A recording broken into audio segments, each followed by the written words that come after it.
Hey everyone, it's Jen with Spirited Saturdays, and this week we're continuing our 4-week rotation about disclosing your eating disorder to others in various roles, contexts, dynamics, and this week we're talking about friends and significant others, and we're focusing on the element of trust.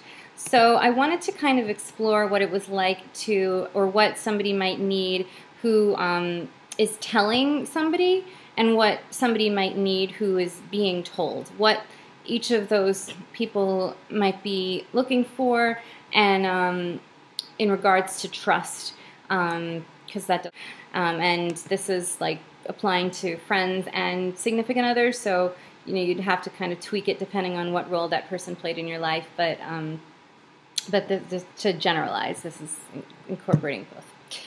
So if you're being told, if you're the person being told that somebody's telling you they have an eating disorder, it's important to recognize that the person telling you is taking a risk, that this is not easy. Telling somebody you have an eating disorder is not easy. It's a risk. The person telling you expects, just as some things, some examples, compassion and non-judgment.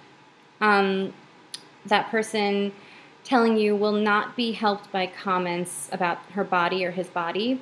Even if you think you're doing some kind of a service, it's rarely helpful. They're likely telling you to feel so that they can feel less alone.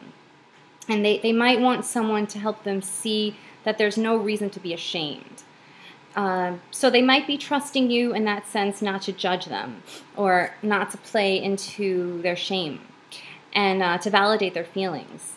So without the expectation of being a therapist, I would suggest try to remain non-judgmental and validating and encouraging. They're trusting you not to make triggering comments, and I really mean that. They are trusting you to do this. Not, there's a huge eating disorder piece of them that might be looking for these things or wanting to feed off of these things, but I think that the person themselves is trusting you not to feed into it anymore, and also not to make upsetting comments. So if you need clarification on what those might be, ask the person before you make a comment, and ask somebody else that you think might be able to give you some insight.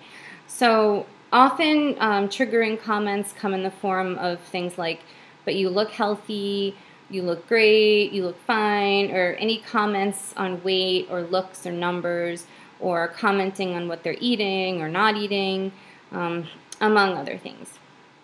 The person telling you wants to know that you will be there to support them in some way. And this really depends on what they're looking for from you, but normally there's some level of support they're seeking out, even if it's like entirely passive. The fact that you are now entrusted with this information means a lot, and that in and of itself is, they're expecting, that's a form of support, just them knowing. So let them try to explain to you what they need from you, and if you're not clear on it, ask questions. Ask how you can be helpful, and let them know if there's something that you feel they want from you that you're unable to provide. It's important that you keep both your best interests at heart. Establish boundaries. Let them know that you feel comfortable helping them, and to what extent you feel qualified to help them, depending on what they're asking of you. Let them, or not asking of you. Let them know that if you feel they are in danger, you'll need to tell someone or have some plan in place for that, or allow them to help you in ways that might feel uncomfortable for them, but that are necessary and life-saving, such as taking them to the emergency room or helping them find a therapist or treatment. Again, this really depends on how they're telling you, why they're telling you. Maybe they're just telling you because they already have treatment in place, or they're already well on the road to recovery, or maybe they're well into recovery now. They're very strong in recovery. So this really has to depend on why and what the motive is. Also, trust that if they're struggling now, if they can eat in front of you, they probably really trust you. And you should know that about yourself. You should know that there's something about you that is making you trustworthy to them. That's highly valuable, and don't dismiss that. Remember that. They want to be able to trust that you will respect their efforts, but they might be trusting you to call them on things that are not healthy. So again, work with them to figure out what those are and what those boundaries are. If you're going to, okay, so this is on the other side of things. So if you are an eating disorder individual, and you're going to someone for support, you're telling them, a friend or a significant other, you will need to try to challenge that piece of you that doesn't trust. You will need to put some of your efforts to control aside and let this person help however they can. This is your opportunity to challenge yourself, to challenge old patterns, to challenge insecurities and fears that have arisen due to possible betrayal in the past or possible mistrust, or something that led to mistrust in the past. You will need to try to understand that this person that you're talking to is not a person in your past. It's not somebody who betrayed your trust before or abandoned you or conditionally appeared to love you. This is somebody in your life now who's a separate person who hopefully wants to unconditionally support you. You will both need to respect each other's space. You will both need to agree to communicate with each other.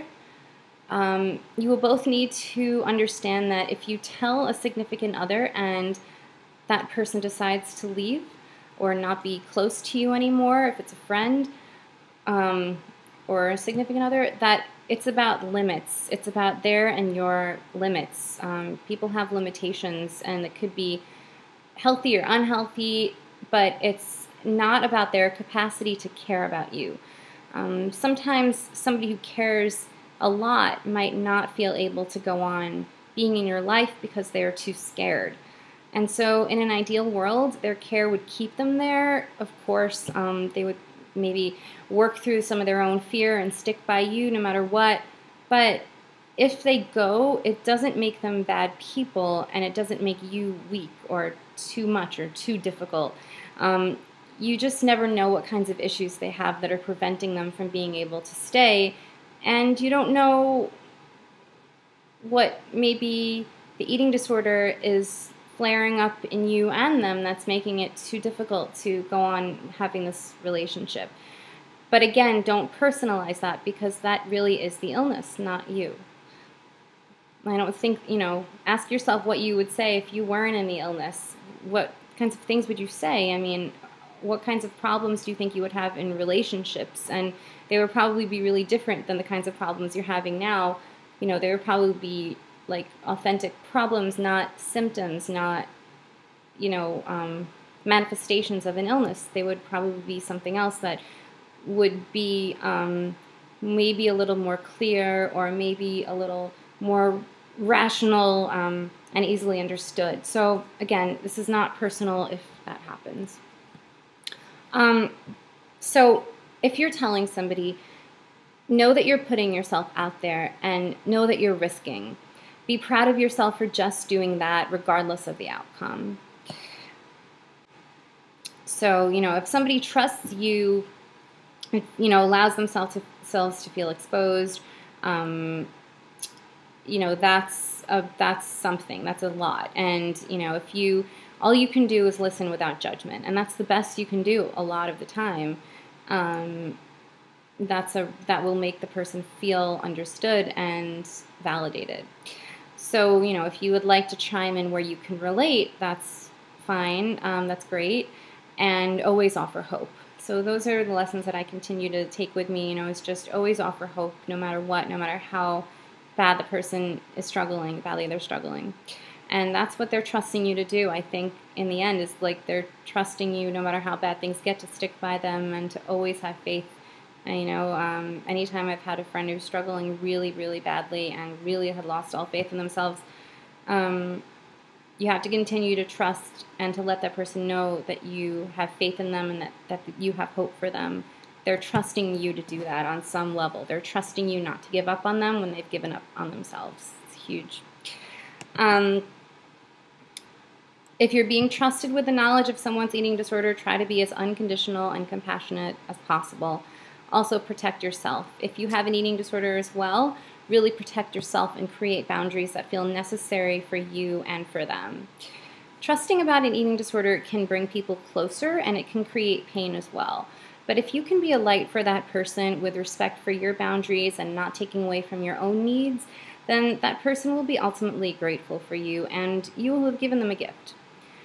If you can trust that a lot of what is coming out of them is eating disorder to not them, it will help you not personalize some of the things they might be saying and doing.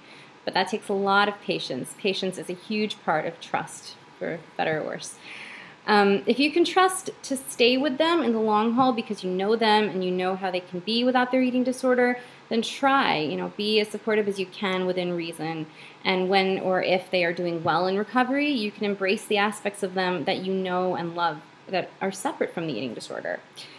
Again, they will be ultimately grateful for that, and so will you. For the person telling, if and when you're in recovery, hold this person close who stayed with you and allowed you in, and allowed you to be, and allowed you to express, and who didn't judge.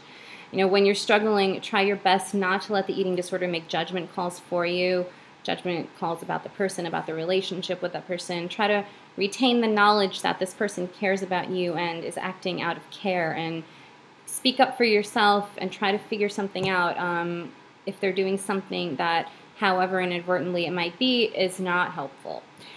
Really not helpful for you, not eating disorder, but for you, in making your eating disorder flare up or whatever it is, or making you feel bad about yourself, but without meaning to. A part of trust might be going to therapy with that person. Also, again, trusting that you might walk a fine line between upsetting them and upsetting their eating disorder as a person. I'm sorry, I'm going back and forth.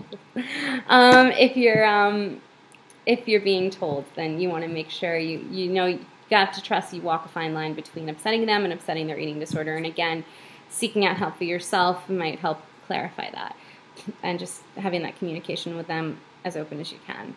So, you deserve help and clarification on that, and it's no one's fault. So that's that for this, and I hope it helps on both ends of things, and let me know if there's any confusion, because I'm getting a little confused. But all right, take care and have a great week. Bye-bye. So